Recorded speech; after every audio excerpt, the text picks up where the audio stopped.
아멘. 하나님의 모략이라는 제목으로 이 시간 말씀을 전하도록 하겠습니다. 성경에 읽다 보면은 다양한 인물들이 나옵니다. 이런 인물들 중에서 우리가 친숙한 인물들이 있고, 그런 다음에 그 인물들을 우리가 따라가고 싶어 하는 사람들이 있습니다. 근데 성경을 읽다 보면은 때로는 좀 베일에 쌓인 인물들도 발견하게 됩니다. 예를 들자면은 멜기세덱과 같은 사람입니다. 물론 멜기세덱이라는 이 사람, 히브리서를 자세하게 읽다 보면은 그가 어떠한 사람인 줄은 대략적으로 이렇게 알 수가 있습니다. 히브리서에서 멜기세덱에서 자세하게 소개를 시켜주지만은, 그런데도 불구하고 여러분들 성경을 읽다 보면 그래도 이 사람이 도대체 누구인가에 대한 이런 질문을 가질 수가 있습니다. 오늘 우리가 읽은 사람도 약간 베일에 쌓인 사람입니다. 솔직히 이 발람에 대해서 상당히 상세하게 이렇게 22장부터 해가지고 쭉 25장까지 이렇게 등장을 하다 보니 이 사람이 대충 이런 사람이겠구나라는 것을 짐작을 하게 되지만은, 실질적으로 그 사람 발람이라는 사람을 보면은 이 사람이 도대체 어떤 사람인지 좀 감이 잡히지 않는 사람입니다. 우선 이 발람이라는 사람에 대해서 보면은 성경에 정말로 이 사람에 대해서 많이 기록이 되어 있습니다. 우리가 앞으로 다룰 신명기 말씀부터 이렇게 쭉 보더라도 많은 분량을 차지하는 것을 보게 되고, 신명기, 느헤미야, 미가서 아니면 베드로 서신서, 계시록 이런데 더 많은데 이렇게 찾아보면은 이 발람이라는 이름이 등장을 하게 됩니다. 대충 보면은 한 59회 이상 이렇게 등장을 하게 되는데, 정말로 많은 분량과 많이 자주 등장하는 그런 이름이라는 것을 알 수가 있어요. 어느 정도 많이 등장하냐? 예수님의 어머니보다 더 많이 등장하는 사람입니다. 그리고 심지어는 예수님의 12제자들보다 훨씬 더 언급이 많은 이런 사람이라는 것을 볼 수가 있어요. 그러면은 이렇게 언급이 많이 된다라고 하면은 당연하게 좀 좋은 이야기가 될 거라고 생각을 하지만은, 이 발람에 대한 전체적인 이런 묘사를 보면은 거의 다 부정적인 이러한 일들로 이렇게 연관을 시킨 것을 보게 되고, 거기에 대해서 긍정적인 묘사보다는 부정적인 묘사가 압도적으로 이렇게 많다는 것을 볼 수가 있습니다. 특히 오늘 말씀을 보시면은 그의 출생지부터 이렇게 시작하고 모든 행적을 여러분들도 좀 아시겠지만은, 살펴보다 보면은 그는 이방인이요, 그 다음에 하나님의 뜻을 따르기보다는 오히려 거짓을 전하는 거짓 선지자라는 표현이 맞을지는 잘 모르겠지만은 선지자라고 이렇게밖에 말할 수가 없습니다. 진실도 말하지 않고 이방인인데다가 거짓을 말하는 그냥 아주 하나님을 대적하는 사람으로 이렇게 볼 수가 있다는 것이죠. 그런데도 불구하고 이 사람이 나중에 보시면은 하나님에 대한 예수님에 대한 예언을 하는데, 그 어떠한 예언보다 정말로 복음적인 예언을 하게 되는 거고, 그 어떠한 묘사보다 정확하게 하나님의 뜻을 선포하다 보니 그의 예언을 통해서 예수님이 어떤 분인가를 또한 이렇게 소개시켜주는 사람으로서 여기서 이렇게 전해지다 보니까는, 나중에는 이 사람이 선한 사람이냐 악한 사람이냐 그런 질문을 갖게 만들 정도로 이렇게 좀 헷갈리는, 혼돈을 일으키는 그런 사람으로 여겨질 수밖에 없습니다. 학자들도 여기에 대해서는 어떠한 결론을 내리지 못하고 이렇다는 사람도 많고 저렇다는 사람들도 많은데, 근데 여기서 우리가 한번 생각을 해볼 수가 있는 것이, 하나님께서는 모든 사람들을 쓰십니다. 심지어는 하나님께서는 짐승마저도 쓰시는 분이 하나님이라는 것이죠.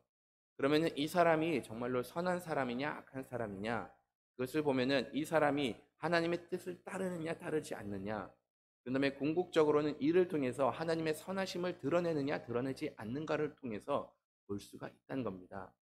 자기의 뜻대로 행하는 사람, 자기의 욕심대로 행하는 사람, 아무리 도중에 하나님께서 그를 쓰셨다라고 이렇게 말씀을 하시지만은, 어떻게 보면은 그렇게 쓰신 것은 하나님의 나라를 확장하기 위해서 쓰신 것이 아니라 오히려 그냥 하나님의 도구로서 반면교사로 이렇게 삼는다는 것들을 우리가 염두에 둘 필요가 있습니다. 오늘 말씀을 보시면은 하나님의 뜻을 거역하는 사람들이 상당히 많이 등장을 합니다. 하나님께서는 이스라엘 백성들을 통해서 가나안을 점령하기를 원하셨고, 이스라엘 백성들이 가나안에 무사히 도착하기를 원하고 계셨습니다. 그런데도 불구하고 이런 하나님의 뜻을 거스르는 사람들이 계속해서 등장하게 된 것을 보게 됩니다. 오늘 말씀을 보시면은 이스라엘 백성들이 땅을 차지해 가는 가운데 두려움에 떠는 모압 왕이 등장을 하게 됩니다. 이 모압 왕 십볼의 아들 발락이라고 이렇게 기록이 되어 있는데 이 발락은 그 모압의 왕이었습니다. 모압의 왕으로서 이렇게 그의 나라를 살펴볼 때 주변에 있었던 나라 최대 적이었던 아모리가 이스라엘 백성에 의해서 멸망된 것을 보게 되었고 그 시온도조차도 그 이스라엘 백성들에서 패배하였다는 이러한 이야기를 듣고 그다음에 그 사실을 보게 되었습니다. 그때 당시 모압의 최대 적은 아모리였습니다. 전투를 많이 벌였고 그런 다음에 그들에게 크게 패하였기 때문에 그들은 항상 그 아모리와 긴장 상태에 있었고 어떻게 해서든지 그들은 아모리 사람들을 쫓아내려고 점령당하지 않고 많은 노력을 하였던 그러한 나라였고 민족이었습니다. 그런데 정작 소식을 듣다 보니 이 애굽에서 노예 생활했던 이스라엘 백성들이 갑자기 와가지고 아모리 사람들을 다 물리치고 그들의 땅을 다 차지하다 보니까는 두려움에 떨기 시작하였던 것이었죠. 자신들이 그렇게 힘들게 막았던 그 아모리 족속들을 너무나도 쉽게 점령을 하다 보니 이제는 자신들의 나라가 위험에 당할 거라는 그러한 생각과 그런 두려움에 빠지게 되었습니다. 그 다음에 정작 이 발락이 보았을 때는 이 200만 명이 넘는 거의 300만 명 가까이 될 수 있는 그런 어마어마한 인구수가 이렇게 몰려오고 그들의 군대 정확하게는 알지는 모르지만은 너무나도 강력하다는 그런 인상을 받았기 때문에 자신들이 봤을 때 발락이 봤을 때 자신들의 군사력으로는 이 이스라엘 백성들을 칠 수가 없다라는 그러한 결론을 내렸습니다. 그러면서 장로들과 회의를 할 때 이들은 우리가 이길 수가 없으니 다른 방법으로 무기가 아닌 다른 방법으로 우리가 한번 이겨보자라고 이렇게 결론을 내린 겁니다. 그리고 나서 이들이 내린 결론 발람이라는 사람한테 부탁을 해가지고 이 이스라엘 백성들을 저주해버리고 신의 저주가 그때 그들에게 임하였을 때 우리가 승리할 수가 있다라는 그런 생각으로 이렇게 발람을 찾아가자고 결론을 내린 겁니다. 딱 이 부분에서는 발락의 선택이 그래도 조금 좋았다라고 이렇게 칭찬을 할 수가 있습니다. 어떤 부분을 칭찬할 수가 있는가 하면은 지금 이 현실적인 문제지만은 발락이 이 문제를 풀어나가려고 했던 것은 바로 영적인 영역에서 풀어나가려고 노력을 했던 겁니다. 현실적인 부분은 언제든지 다 있습니다. 하지만 이 전쟁 단지 무기와 칼로 그다음에 병력으로 싸우는 것이 아니라 이것은 영적인 영역에서 신들이 싸우는 그런 전쟁으로 바라보았고 우리가 정말로 신의 힘을 빌려가지고 우리가 이 전쟁을 이길 수가 있다라는 그러한 믿음을 가졌던 것이었죠. 물론 이런 생각은 그때 고대 근동 당시 보편적인 이렇게 생각이었습니다. 전쟁은 단지 물리적인 것뿐만이 아니라 신들이 더 강한 신의 민족이 이길 거라고 이들은 생각을 하였던 것이었죠. 그도 역시 마찬가지로 이것은 우리의 능력으로 이길 수 없으니 신의 능력을 빌려가지고 우리가 여기서 승리하자라고 이렇게 결론을 내린 겁니다. 우리가 살고 있는 이 시대, 우리가 살고 있는 이 현실을 바라보는 것이 맞습니다. 하지만 여러분들도 잘 아시다시피 우리가 사는 세계는 현실의 세계만 있는 것이 아니라 영의 세계도 있다는 것은 우리는 분명히 알아야 합니다. 여러분들도 아시다시피 우리 인간이라는 것은 우리의 본질은 영에 있다는 것을 여러분들도 잘 아실 겁니다. 우리의 생명, 육신에 있지 않고 영에 있습니다. 지금까지 우리가 죄를 범함으로 인해서 영이 이렇게 살아있지 못하였는데 하나님께서 우리에게 생명을 부어줘서 영을 다시금 소생시켜 주셨고 우리가 다시금 하나님과 교제를 나눌 수 있는 은혜를 더하여 주셨습니다. 그렇기 때문에 우리 영이 사는 것, 우리의 영의 문제가 풀려야 되는 것 이것을 항상 추구해야 한다는 것이죠. 육신은 단지 이 영이 거하는 집이고 나중에는 우리가 본래의 모습을 취하게 되고 영원한 하나님의 나라에서 영으로서 이렇게 하나님과 같이 살게 됩니다. 그렇기 때문에 세상에 살아갈 때 단지 육신의 문제만 푸는 것이 아니라 정말로 이 영적 세계에서 꼬인 일들을 우리가 풀어 나가야 되는 것이고, 이 영의 세계의 문제를 해결하지 않으면은 이것 역시 현실의 세계까지 이렇게 지장을 미친다는 것을 분명히 기억을 해야 됩니다. 물론 이 말은 현실을 완전히 외면하는 것은 아니에요. 간혹 좀 신학적으로 좀 바람직하지 못한 데를 보면은 하나님께서 저주를 퍼부었기 때문에 몸이 건강하지 못하다, 그러니 무조건 회개하라, 하나님께 무조건 기도하라, 병원은 가지 말라라고 이렇게 말하는 좀 이상한 단체들이 있긴 있습니다. 그런 것들을 봤을 때 물론 하나님께서 우리에게 기도하라라고 말씀하신 것은 맞습니다. 하지만 여러분들도 아시다시피 하나님께서는 우리에게 일반 은총도 주셨기 때문에 우리가 만약 육신이 아프면은 병원에 가가지고 진료를 받고 치료를 받을 필요도 있습니다. 하지만 거기에 뛰어넘어가지고 진료받는 동시에 우리가 하나님께 기도하면서 하나님께 간구를 하면서 하나님으로부터 치료를 또한 요구를 하는 것이고, 하나님께서 나의 삶에 있는 문제를 해결해달라고 간구해야 됨을 또한 가르쳐주고 있다는 것이죠. 주변에 많은 사람들을 보면은 현실의 문제가 너무나도 어렵다 보니까는 어떻게 해서든지 현실의 문제만 이렇게 풀려고 노력을 하는 사람 정말로 많이 봤습니다. 그런 사람들 중에서 보면은 현실의 문제를 풀려고 해서 하나님의 말씀을 불순종하고 하나님의 뜻을 거슬리는 사람들을 봤는데, 믿는 사람인데도 불구하고 너무나도 안타깝게 차라리 그렇게 현실적인 문제만 풀려고 하지 말고 하나님께 무릎 꿇고 기도를 하면은 하나님께서 이 문제를 예상치도 못하게 풀어주실 수 있는데도 불구하고 끝까지 현실만을 바라보고 끝까지 하나님의 말씀을 불순종하면서 현실의 문제를 풀려고 하는 사람들을 보곤 합니다. 삶에 있는 모든 일들은 하나님께 내려놓고 삶에 있는 모든 어려움을 하나님께 간구했을 때 하나님께서 이 문제를 분명히 풀어주실 수 있으심을 믿으시기 바라겠습니다. 이 발락은 자신의 능력으로 이길 수가 없다 보니까는 고위 사람들을 발람에게 보내가지고 이렇게 요구를 합니다. 다 같이 6절 말씀 한번 좀 읽어보도록 하겠습니다. 우리보다 강하니 청하건대 와서 나를 위하여 이 백성을 저주하라.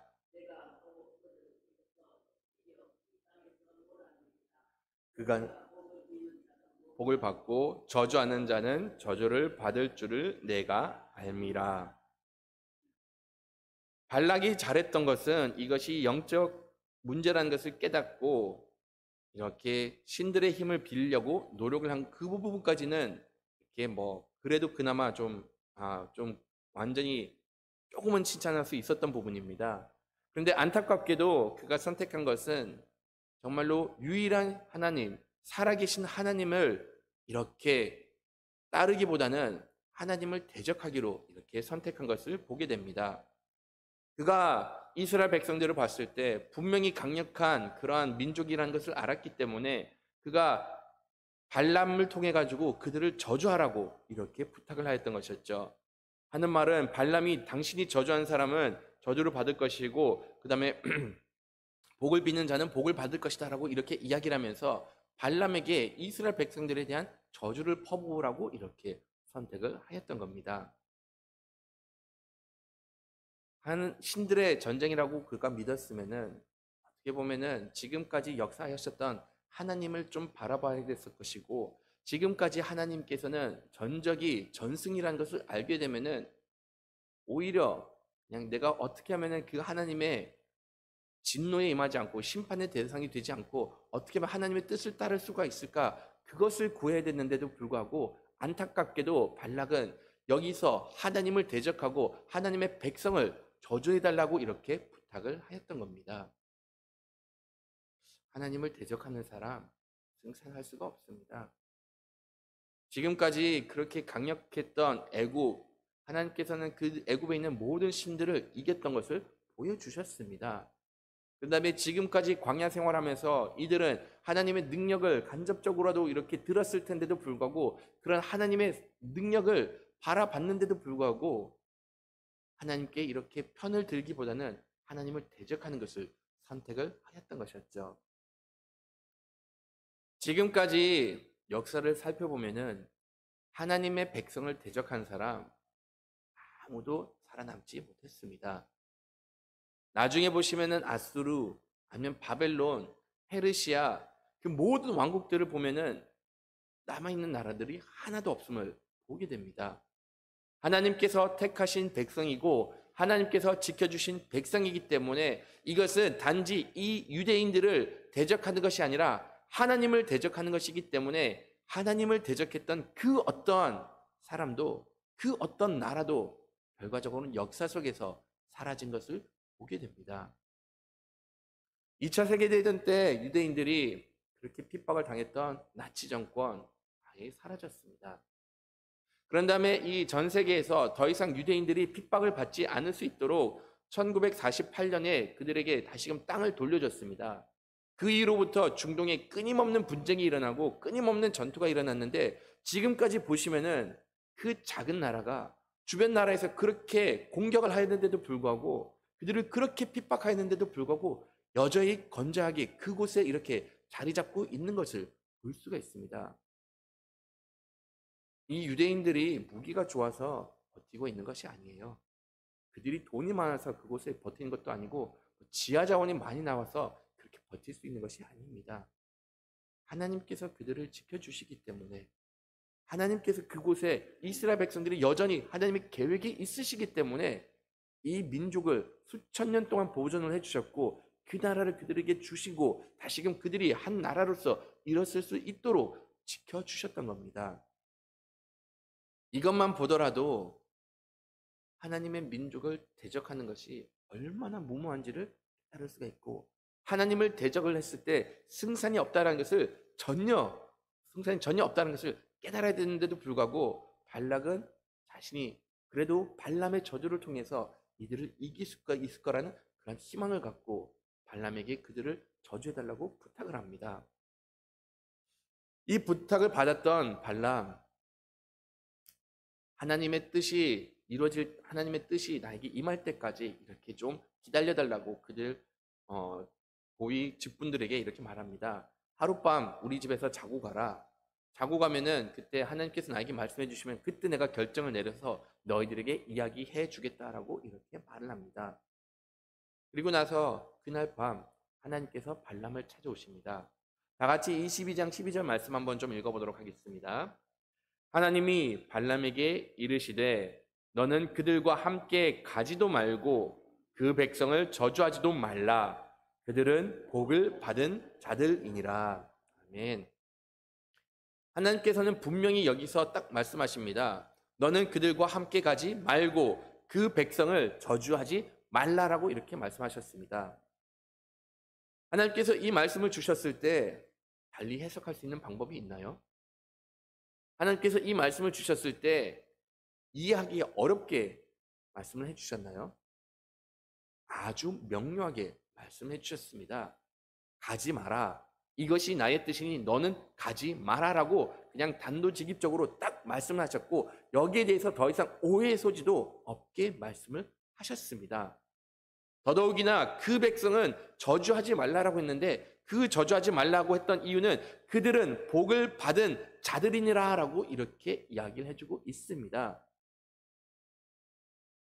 하나님께서 복을 내려준 이 사람들 저주하는 것은 마땅치 않으니까는 너는 그들을 저주하지 말라라고 이렇게 말씀을 하신 것이죠. 이스라엘 백성은 하나님으로부터 복을 받은 민족입니다. 이 복은 언제 약속이 되었을죠? 창세기 12장 보시면은 하나님께서 아브라함을 택하셨을 때 그의 아들로 부르시고 그다음에 그에게 복을 내려주셨을 때 내가 너를 통하여서 복을 주리라고 말씀하셨고 너에게 복을 비는 자에게는 내가 복을 더할 것이고 너를 저주하는 자는 내가 저주할 것이다라고 이렇게 말씀을 하신 겁니다. 그렇게 하나님의 약속이 있었기 때문에 더 이상 이 백성에 대해서 저주라는 것은 하나님께 전면 도전을 하는 것이고 하나님께서 내리신 그 복을 거슬리는 행위이기 때문에 너는 이들을 저주하지 말라라고 이렇게 말씀을 하신 겁니다.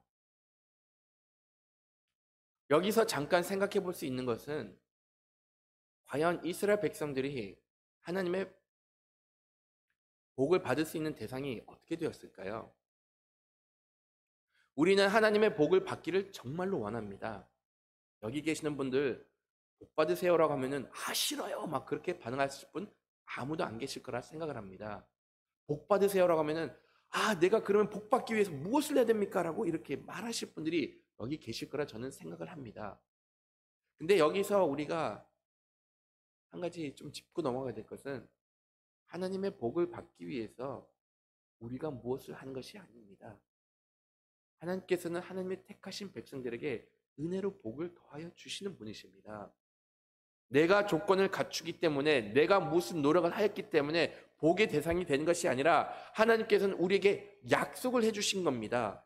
하나님을 그리스도를 나의 구원자로 영접을 하고 하나님을 믿고 따르는 자들에게는 하나님의 은혜가 하나님의 복이 임할 것이다라고 이렇게 약속을 하신 것이죠.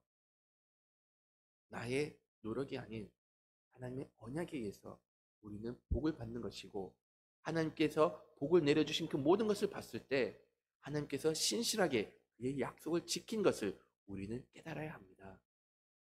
이스라엘 백성들 복 받을 자격 하나도 없었습니다. 광야에서 그들이 했던 것 하나님께 불평과 불만을 늘어놓고 불순종하였고 불신하였고 우상을 숭배했고 이런 온갖 악행을 저질렀는데도 불구하고 하나님께서는 여전히 여기서 말씀하신 것 그들은 복을 받은 자들이다라고 이렇게 이야기를 해주고 있습니다.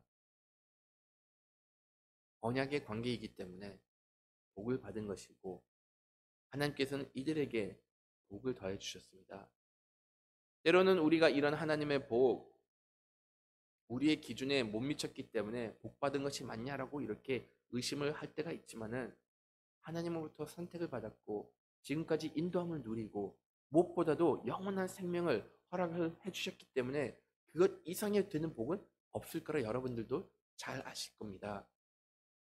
발람은 이렇게 하나님의 분명한 뜻을 깨달았고 그런 다음에 이렇게 복을 받은 민족을 저주하는 것이 잘못됐다는 것을 분명히 하나님께서 이렇게 말씀을 해주셨기 때문에 여기에 대해서는 더 이상 의심을 할 필요가 없었습니다. 그래가지고 발람 우선은 그 장로들과 그런 사람들을 다 돌려보냈습니다. 그런데 발람이 이러한 자신의 제안을 거절했다는 것을 듣고 나서 다시금 좀 더 지위를 높은 사람들을 보내면서 그에게 좀 다시금 부탁합니다.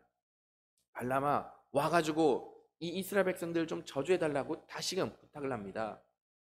그때 발람이 하였던 말 정말로 많은 것들을 나에게 준다고 하더라도 난 당신의 뜻을 따르지 않겠다라고 이렇게 말은 합니다.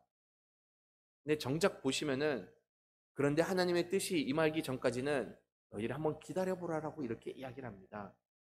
다시금 우리 집에서 한번 자고 그때 하나님께서 내게 또다시 말씀을 해주시면은 그때 내가 또다시 너희들에게 말해주겠다라고 이렇게 말을 합니다. 하나님께서는 그날 밤 다시 발람을 찾아와서 이렇게 말씀하십니다. 다 같이 22장 20절 말씀 좀 한번 읽어보도록 하겠습니다. 밤에 하나님이 발람에게 임하여 이르시되 그 사람들이 너를 부르러 왔거든 일어나 함께 가라. 그러나 내가 내게 이르는 말만 준행할지니라. 하나님께서는 다시금 발람에게 찾아와가지고 이렇게 말씀하십니다.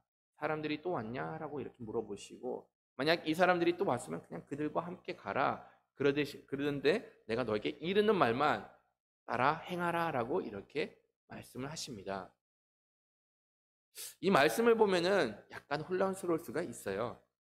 처음에는 하나님께서 절대로 가지 말라라고 이렇게 말씀을 하셨는데 나중에 와서 다시금 하나님의 뜻을 약간 번복한 것이 아닌가라는 그런 생각을 가질 수가 있습니다. 하지만 이거 원어를 살펴보면은 뉘앙스가 함께 잘 따라가라 그런 뉘앙스는 아니에요. 또 왔냐? 내가 너에게 한 말이 무엇이 있는지 그것도 기억하지 않고 또 와서 여기서 또 유숙하게 만드느냐? 너가 그들을 그냥 따라가고 싶으면 그냥 따라가라. 그 대신 내가 한 말만 따르라라고 이렇게 이야기를 합니다. 하나님께서 하신 말씀이 무엇이었죠? 처음에 보시면은 분명히 같이 가지 말라라고 이렇게 말씀하셨습니다. 이것만 딱 보더라도 정말로 하나님의 뜻이 어디에 있는지를 분명히 알 수 있는데도 불구하고 여기서는 발람 자기가 듣고 싶은 생각, 듣고 싶은 말만 듣고 자기가 받아들이고 싶은 것만 받아들이고 자기의 욕심을 추구하기 위해서 그런 모든 하나님의 뜻을 거행하면서 이렇게 하나님께서 가라고 말씀하셨나 보다라고 하면서 이렇게 따라가는 안타까운 실수를 범한 것을 보게 됩니다. 하나님께서는 발람을 통해서 물론 하나님의 뜻을 나중에 정정을 하시면서 그를 돌이켜 세우십니다. 하지만 우리가 하나님을 따르는 백성으로서 진정 하나님의 뜻이 어디 있는가를 살펴볼 필요가 있습니다.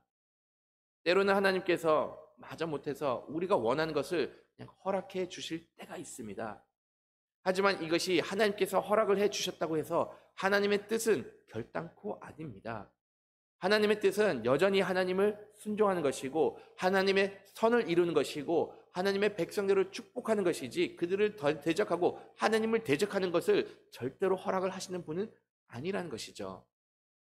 우리의 인생 가운데서도 때로는 우리가 워낙 고집을 부리다 보니 하나님께서는 그것을 때로는 이렇게 좀 허락을 하실 때가 있습니다. 하지만 이 허락이라는 것은 절대적으로 하나님의 뜻을 이루기 위해서가 아니라 나의 고집을 꺾지 않기 때문에 결과적으로 이를 통해서 하나님께서는 나에게 다시금 돌아올 수 있는 계기를 삼는 것이지 우리 삶에 있어서 결단코 유익이 되지 않음을 이렇게 이야기를 해주고 있습니다. 하나님의 따르는 백성으로서는 하나님의 선을 이루라고 말씀해 주시고 절대적으로 말씀을 순종하라고 말씀하셨습니다. 우리가 하나님의 선을 분별하고 정말로 하나님의 나라를 세우도록 열심을 다하는 여러분들이 되기를 간절히 바라겠습니다. 다 같이 주기도문으로 예배를 마치도록 하겠습니다. 하늘에 계신